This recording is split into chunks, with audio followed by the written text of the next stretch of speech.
Record high hospitalizations and new COVID cases still soaring at the end of the first week of 2022. This is happening nationally and across the Commonwealth. Dan Kennedy breaks down the record-breaking COVID metrics in Hampton Roads.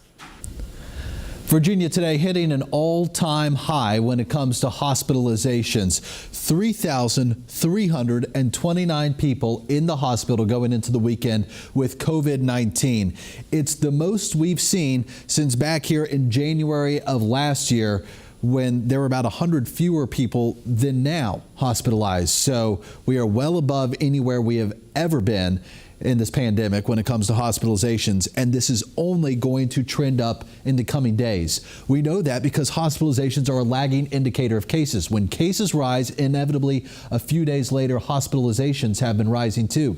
It's a trend that we've been watching all throughout this entire pandemic. And today, more than 18,000 new infections added to the dashboard. So we're now averaging somewhere like 12,000 cases a day. Now, of course, we don't know the severity of all these. We don't know how many of these are the sniffles or something similar to the common cold. We do have an idea of the several hundred people having to go to the hospital now in the past couple weeks with COVID-19, because we just saw that in the last slide. Now, when it comes to some of our local cities, this is Chesapeake with 685 new infections, Norfolk with 642. That's a record for the Mermaid City, and Virginia Beach also setting a record with 1,300 cases. The hospitals, by the way, also don't give out information in terms of how many patients are vaccinated and unvaccinated, but they are telling us that the majority of people hospitalized right now facing serious illness are people who are unvaccinated. Have a safe weekend. Dan Kennedy, 13 News Now.